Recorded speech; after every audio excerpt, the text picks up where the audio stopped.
A Nightmare on Elm Street for the Dream Master, 1988. It's okay, it's a decent movie. Definitely by this point, it was no longer an artistic thing. The needs of a franchise, of a commercial enterprise, had totally taken over at this point.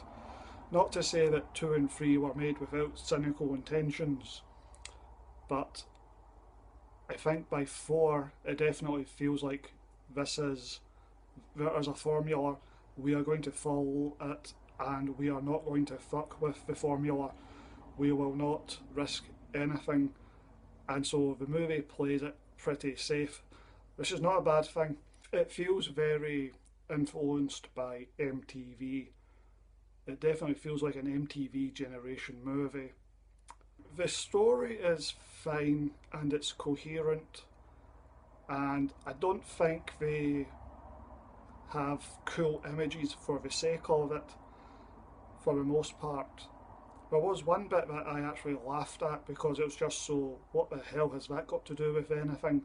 And as far as I'm aware, it wasn't part of a dream sequence, it was actual in reality when the lead character wakes up in the exam room or the lecture hall, whatever it is, and for some reason the windows explode, and I have no idea why the windows explode. Truly, I am puzzled. And as far as I'm aware, that was not actually part of the dream sequence, but I guess it had to be. I don't know, that seemed like a cool image for the sake of it. So, anyway, it's style over substance, and they definitely have, with Freddy Krueger, decided we're going to be comical, we're going to be fun, we're going to give audiences a fun time rather than a horrific time. The horror has definitely been dialed down.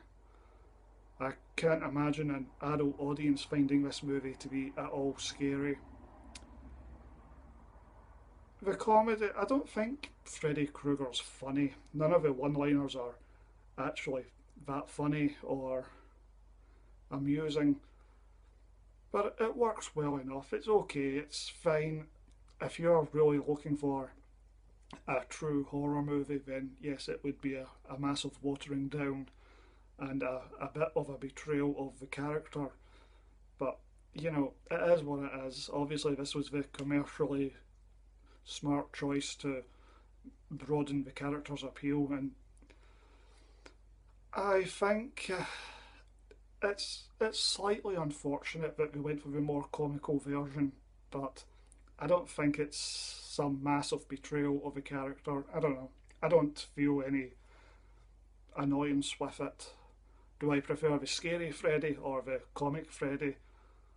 I guess the scary Freddy, because these are Elm Street movies, they are technically horror movies, so being, an actually scary character would be better than a comic character. And they are definitely not afraid to jump the shark. For example, the actual, literally the shark sequence where Freddy's glove becomes the fin of a shark. That sequence, that whole beach sequence where he puts shades on and he's in broad daylight on the beach, it's very much a case of, yeah, now they're just going silly and goofy, and they're robbing the character of much of his dark charisma and horror in favour of being fun and comical. I found the soundtrack to be a wee bit weird, and I don't think the movie, at least the DVD version I watched, was out of sync, but quite a lot of the dialogue doesn't seem to be synchronised with the voice, with their mouths all that well. I get the impression there might have been quite a lot of ADR where they redub dialogue that's recorded later because the recording on set wasn't of good enough quality. I don't know, there's quite a few scenes where there seemed to be a bit of a disconnect in the sound to the picture. And attached to that is one irritating thing about Freddy Krueger was he laughed endlessly in the movie. He was always chuckling, and all of it seemed rather unmotivated. He seemed to be chuckling just for the sake of it, and he just basically chuckled so much that it actually became noticeable and slightly irritating. And sometimes it wasn't dubbed on very well, as in you can tell that Robert Englund on set was not laughing, and in the scene they have dubbed on the laughter, and it's just a little crude. And basically, I think he laughed way too much to the point it was irritating. It's directed with a bit of visual panache. There is a particularly nice shot that's held for quite a long time, and it's up above, looking down onto a bedroom as a character goes crazy, and the camera moves a lot and rotates all over the place, and it's distinctive, it's interesting looking, so that was quite nice. I mean, it's a well directed movie. I think you can. Uh, Presumably, it was still fairly low budget, considering it's the size of the ambition, but it does feel like it's been quite well financed. It does have a bit of gloss to it, glossier than the previous three movies. Uh, the movie has a bad ending though. It doesn't really make any sense for some reason. Freddy Krueger, this is a spoiler, Freddy Krueger is shown his own face in the mirror, and that defeats him. No idea why, just random nonsense. It doesn't mean anything, but anyway, they show him his face and that's it, he's defeated.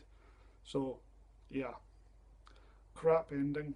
I am aware that the actors who survived the third film and get killed off early in the fourth film, those actors were rather unhappy about that. I think as a piece of storytelling it makes sense. It's, kill these characters and move on to the next bunch. It's a slasher movie, so, I think that makes sense. They recast the Patricia Arquette character. I honestly had no issues with that. So the movie, definitely flawed. It was of no artistic value. It's a franchise picture. It's an entertaining piece of commercial work. It's style over substance. There is no great artistic stretching going on here. No one's trying to reinvent the wheel. If they have a formula, they've worked it out what's the best way to make these movies. They've applied that knowledge to it and they have done it, and they have made a solid movie.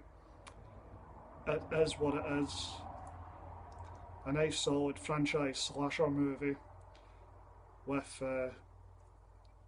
reduced gore and horror and enhanced comedy to get to a larger audience, and it probably is the right choice. I mean, we obviously made a lot of money with this movie, so we must be doing something right. I thought the movie was okay. I did not think it was anything great. It is a solid, watchable, entertaining movie. I would give it 6 out of 10.